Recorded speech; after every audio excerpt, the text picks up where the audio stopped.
So we're just starting week 4. I have not finished G's book, and I have not played World of Warcraft yet. Mine is actually just finishing downloading. Marie, did you get a chance to play that? Do you have any comments or advice for us? Yeah, I did play it. It is going to be the most complex of all the games we played. Sorry, Donna, you will have to kill things. I know. I've already played. It's pretty. It's. I'll tell you about it in a minute. Oh, that's funny. So you basically, once you start off, there's no tutorial like RuneScape. So if you really liked RuneScape's tutorial, you have to be more independent in WoW, and you have to, once you pick your class, your best bet is to kind of explore around that castle where you start to try and find your trainer, and just go around and just start killing some of either the wolves or the little miniature guys. I can't remember what they're called. And maybe talk to a couple of the guards and maybe do a couple of quests. But it's the thing with WoW that sets it apart from all the others is that you can really develop your character, so you can really take ownership, and I think that's where the engagement factor is. The other thing too is it's very, very open ended, so you can just explore and just talk to people and just play it how you want. It's not a very linear gameplay, and that can be kind of frustrating for people who need very strict guidance. So have patience with it, and honestly devote a few hours to just exploring it. Okay, now I'll tell you what I think. I think that killing 25 to 30 wolves is a little bit ridiculous, and that's exactly what I've had to do to move up on levels so that other things don't come up behind me and kill me, which is really creepy to me. I have earned a skill, which is a skinner, and I have bought a knife. You have like these little acorns and something else that you every time you kill a wolf, you get a tooth or a brewing pelt or a bit of equipment that you put on your character.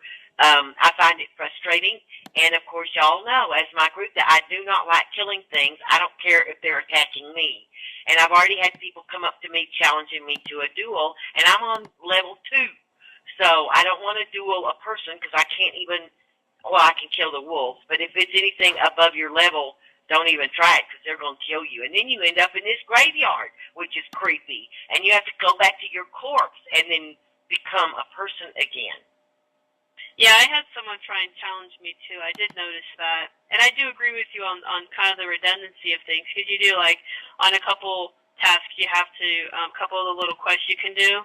I think they're called lower level quests. It's like go kill 10 wolves and get like 10 packs of wolf meat, or go kill 15 of these guys to clear out this clearing. And yeah, it is kind of redundant in that sense. I agree with you on that, Donna. I've just started playing now. Yeah, I haven't either.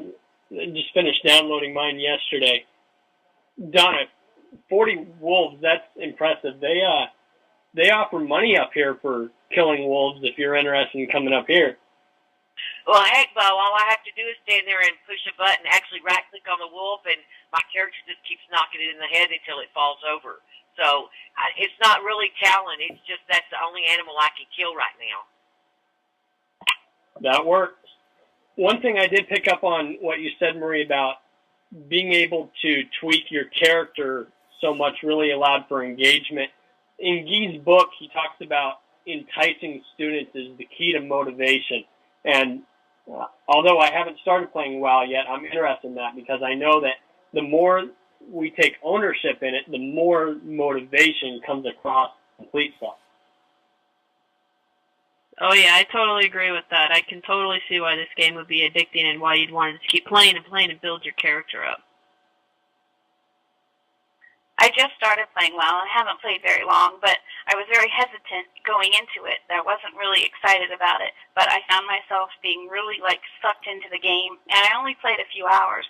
But I found that kind of the key to leveling up was doing the quest. I know, Donna, you said you played for a long, long time and you're a level 2. I think if you get the quest and then you follow the quest and complete them, I don't think I had to kill too many things, and I'm already a level 5 in just a couple hours. So a lot of it is just doing the quest, tweaking your character like you guys were saying, changing your armor as you get better armor and visiting the trainer so that you can get the different things that kind of help you out. Well, my problem, Carrie, is that every one of my quests required that I killed people or things. Yeah, I don't know that there's much you can do to get around killing things in WoW, so probably not something you would use very often in your classroom. Or some of us in the lower grade levels probably couldn't get away with it. No, I can already tell you right now I couldn't use WoW. I mean, I couldn't morally, ethically, and everything else because of the killing. It's just really totally against my nature.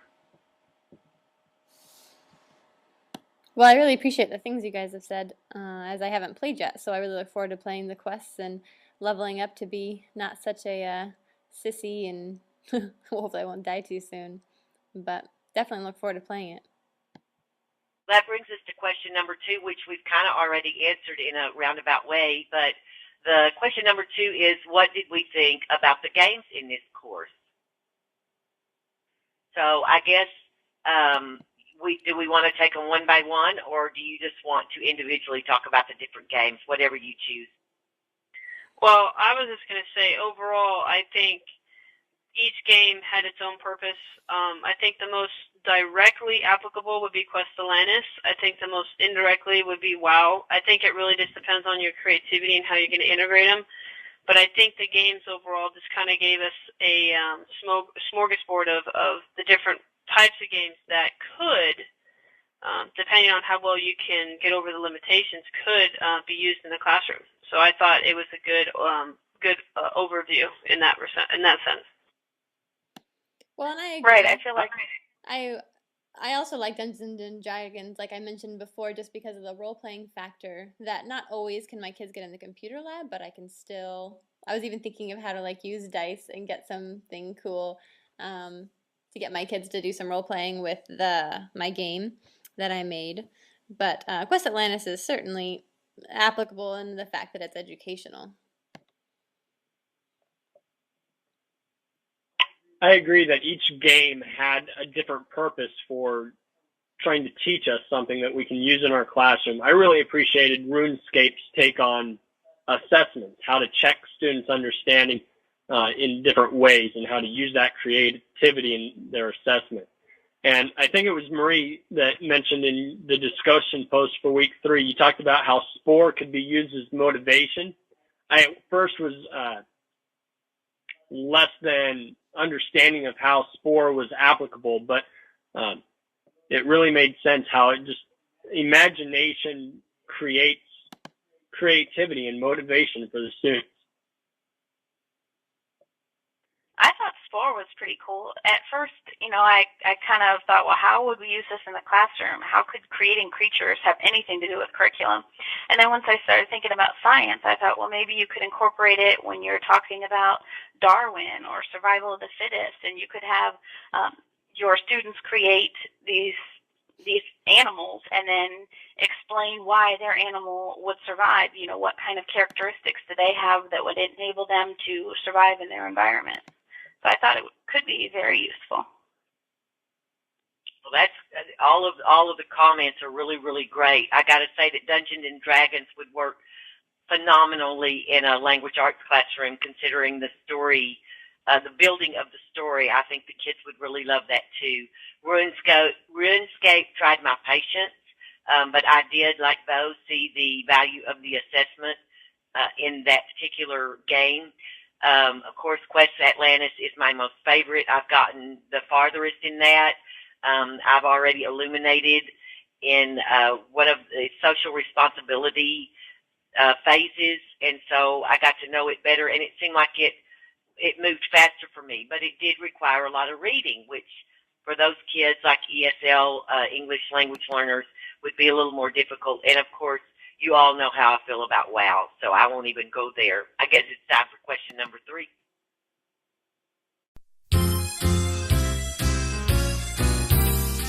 Everybody wants to be a cat.